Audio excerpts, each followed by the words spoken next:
the Macomb County News. The only radio show that gives you this inside scoop on Macomb. Our next story tonight is what everyone in Macomb is still buzzing about, Tom Robinson's death. He was killed as he tried to escape the jail where he was being held. Shot 17 times in the back. Awful, isn't it? Yes, except for Mr. Underwood, who wrote an editorial that called his death a senseless killing. Many in Macomb would argue that he deserved it after what he was accused of. Back at his trial, a shocking accusation was made that Robinson had raped Bob Ewell's daughter, Mayella. But many thought that he had a fairly good chance at winning, with his attorney, Atticus Finch, defending him. Also, the evidence was not very solid. They only had the word of Mr. Ewell and Mayella Ewell, as well as Sheriff Heck Tate, though he only showed up after Mr. Ewell called him. The jury did find him guilty, however.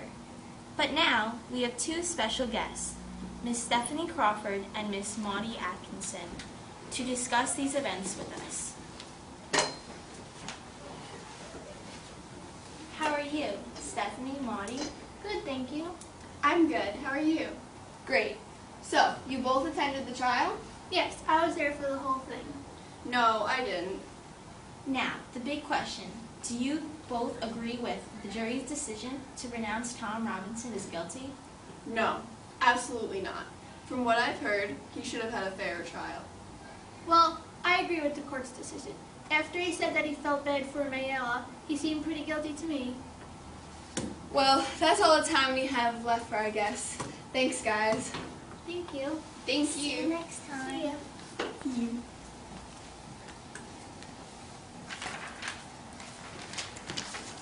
This just in.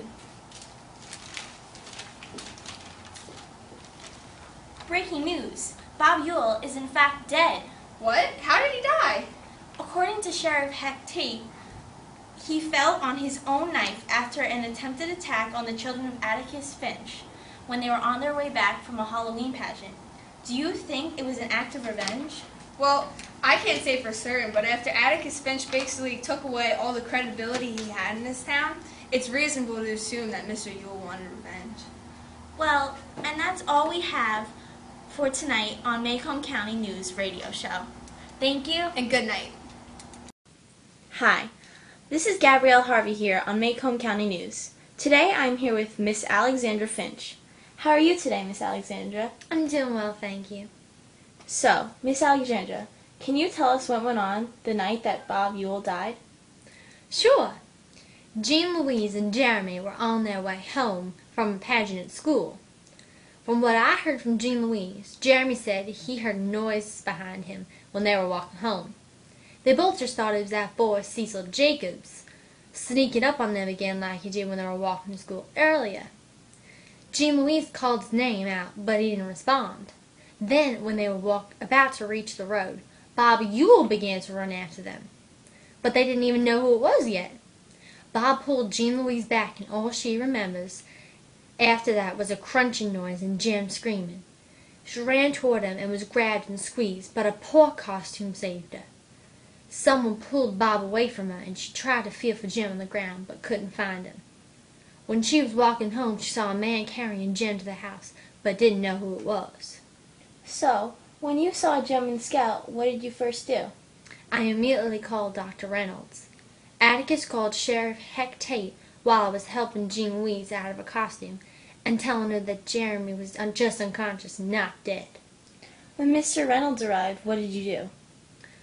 He went into Jem's room and told us that Jem had a broken arm and a bump on his head, but that he would be fine in no time. What happened when Mr. Heck Tate arrived? Sheriff Heck Tate told Atticus that Bob Ewell was lying under a tree, dead, with a knife in his ribs. Who was the man that carried Jem home? Mr. Arthur Radley, whom the children would prefer to call Boo Radley. He remained quiet in the corner, and then Scout walked him home. Did anything else happen that night? Well, Atticus and Heck Tate were arguing about who killed Bob, and then they concluded that it was a suicide. Well, that's all we have for today, and I will see you next time on Macomb County News. Thank you and have a nice night.